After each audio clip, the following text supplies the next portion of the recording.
Assalamu alaikum. On behalf of the British Division, Ministry of Road Transport and Bridges, it is indeed a great pleasure to heartily welcome you all to this illustrious gathering organized on the occasion of closing ceremony of Pombas Bridge project.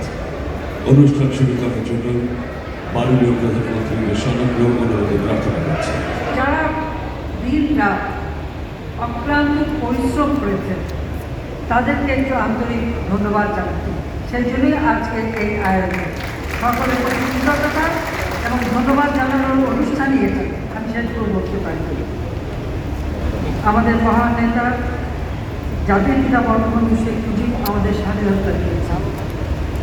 তিনি আমাদের শিখিয়েছেন মাথা উঁচু করে চলতে। তিনি আমাদেরকে মুক্তিযুদ্ধের চেতনায় উদ্বুদ্ধ করেছিলেন, স্বাধীনতার চেতনায় প্রেরণা দিয়েছিলেন, শক্তি দিয়েছিলেন, সাহস দিয়েছিলেন। বাঙালি জাতি বিশ্বসভায় আমি আজকের দিনে আমাদের মহান নেতা সর্বকালের সর্বশ্রেষ্ঠ বাঙালি জাতির পিতা বঙ্গবন্ধু শেখ মুজিবুর রহমানের প্রতি শ্রদ্ধা জানাচ্ছি। শ্রদ্ধা জানাই ৩০ লক্ষ শহীদের প্রতি ২ লক্ষ মা বোন।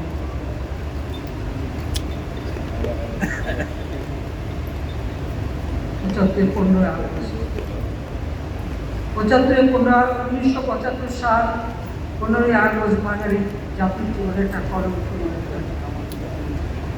যে নেতা তার জীবনে উৎসর্গ করেছেন এই বাঙালি আর্থসামাজিক, রাজনৈতিক, অর্থনৈতিক, সাংস্কৃতিক মুক্তির জন্য, যে ক্ষুধার্ত মানুষের অন্ন, বস্ত্র, বাসস্থান, চিকিৎসা, শিক্ষার ব্যবস্থা করে এদেশের মানুষকে উন্নত জীবন দিতে চেয়েছেন। নিজের জীবন উৎসর্গ করেছিলেন, বছরের পর বছর কারাগারে কাটিয়েছেন,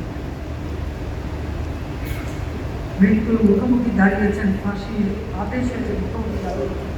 সব কিছু উপেক্ষা করে যিনি আমাদের স্বাধীনতা দেন, শুধু স্বাধীনতা না, একটা যুদ্ধ বিধ্বস্ত দেশ গড়ে তুলে তিনি বাংলাদেশকে সর্বমর্যাদা এনে দিলেন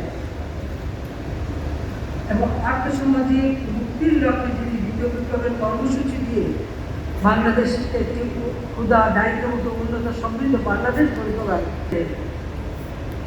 মানুষের জীবন যেমন একটি শান্তি ফিরে এলো, স্বস্তি ফিরে এলো, মানুষ নতুন করে উন্নত জীবনের স্বপ্ন দেখতে শুরু করল। সেই সময় ৭৫ বাংলাদেশের